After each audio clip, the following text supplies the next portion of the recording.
Hello மக்களே, நாம இன்னைக்கு பார்க்க போகிறது வந்துட்டு ஆட்டுக்கறி வறுவல். இந்த மாதிரி செஞ்சு சாப்பிடும் பொழுது நான்வெஜ் சாப்பிடாதவங்க கூட வந்துட்டு விருப்பப்பட்டு சாப்பிடுவாங்க. எவ்வளோ கறி இந்த மாதிரி ரெடி பண்ணால் கூட வந்துட்டு ஒரு டயத்துக்கே வீட்டில் எல்லாருக்குமே பத்தாது. அந்த அளவுக்கு சலிக்காமல் சாப்பிட்டுட்டே இருக்கலாம். டேஸ்ட் சூப்பராக இருக்கும். ஸோ நீங்கள் வந்துட்டு ரசம் வச்சு இதை சைடிஷாக யூஸ் பண்ணிக்கோங்க, செம்மையாக இருக்கும். ஸோ இதை எப்படி ரெடி பண்ணுறது அப்படிங்கிறத வந்துட்டு இன்றைக்கி வீடியோவில் நம்ம பார்த்துடலாம். ஸோ இது மாதிரி நிறைய வீடியோஸ் நம்மளுடைய சேனலில் அப்லோட் பண்ணியிருக்கோம். உங்களுக்கு தேவை அப்படின்னா செக் பண்ணி பாருங்கள். ஃபர்ஸ்ட்டு நம்ம கறியை நல்லா க்ளீன் பண்ணி எடுத்துக்கலாம். அடுத்ததாக இப்போது கடாயில் தேவையான அளவு எண்ணெய் சேர்த்துருக்கேன். நீங்கள் நல்லெண்ணெய் சேர்த்து யூஸ் பண்ணி ட்ரை பண்ணி பாருங்கள், சூப்பராக இருக்கும்.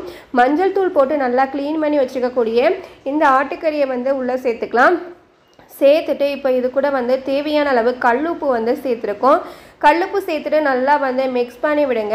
அந்த ஆட்டுக்கறி எண்ணெயில் வறுக்கும் பொழுது அதுவும் நல்லெண்ணெய் சேர்த்து நீங்கள் வறுக்கும் பொழுது டேஸ்ட் செம்மையாக இருக்கும். ஸோ இப்போ ஒரு 1.5 டேபிள் ஸ்பூன் அளவுக்கு சின்ன சீரகம் ஆட் பண்ணியிருக்கோம். ஸோ பாருங்கள் எந்த அளவுக்கு நல்ல கலர் சேஞ்ச் ஆகிற அளவுக்கு நல்லா வதக்கிக்கோங்க. ஸோ இங்கே சரியான மழை சவுண்டு உங்களுக்கு கேட்கும்னு நினைக்கிறேன். செம்மையாக மழை பெஞ்சிட்ருக்கு. ஸோ இப்போ அது கூட ஒரு 1/2 டேபிள் ஸ்பூன் அளவுக்கு மஞ்சள் தூளும் சேர்த்து நல்லா மிக்ஸ் பண்ணி விட்டுட்டு இப்போது நீங்கள் தேவையான அளவு அந்த கறி வேகும் இல்லையா, அந்த அளவுக்கு தண்ணி சேர்த்துட்டு நீங்கள் மூடி போட்டு மூடி வச்சு வேக வைங்க. ஸோ ஒரு 1/4 மணி நேரம் 20 நிமிஷத்துலாம் உங்களுக்கு நல்ல கறி அப்படின்னா சீக்கிரமாகவே வெந்து ரெடி ஆகிடும்.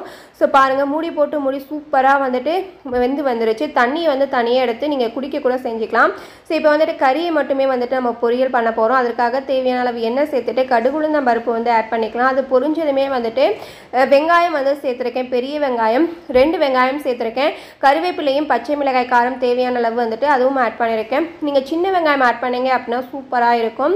ஸோ இப்போ இது எல்லாமே வெங்காயம் கலர் சேஞ்ச் ஆகிற அளவுக்கு நல்லா வதக்கிட்டு நம்ம கறி வேக வச்சு வச்சுருக்கோம் இல்லையா, அதையும் உள்ளே சேர்த்துக்கோங்க.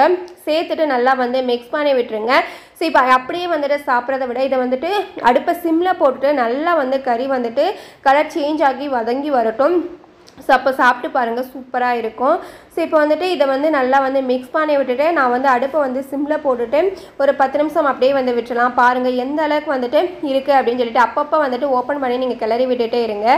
சூப்பராக எவ்வளோ கறி நம்ம சேர்த்தோம், இப்போ எவ்வளோ இருக்குதுன்னு பாருங்கள். அதில் ஒரு பாதிக்கு பாதி வந்துருச்சு. ஃபைனலாக ஒரு அரை முடி தேங்காய் துருவலும் சேர்த்து நல்லா மிக்ஸ் பண்ணிவிட்டு சாப்பிட்டு பாருங்கள். ஸோ கண்டிப்பாக இந்த ரெசிபி உங்கள் எல்லாருக்குமே ரொம்ப ரொம்ப பிடிக்கும். சூப்பர் டேஸ்ட்டோட ஆட்டுக்கறி வறுவல் செம்மையாக ரெடி ஆயிருச்சு. டேஸ்ட்டும் சூப்பராக இருக்கும். நீங்களும் வீட்டில் கண்டிப்பாக ட்ரை பண்ணி பார்த்துட்டு எப்படி இருக்குது அப்படிங்கிறத மறக்காமல் கமெண்ட் பண்ணுங்கள். இது போல் நம்மளோட சேனலில் அப்லோட் பண்ணியிருக்க மற்ற வீடியோஸ் எல்லாமே உங்களுக்கு யூஸ்ஃபுல்லாக இருக்கும். ட்ரை பண்ணி பாருங்கள்.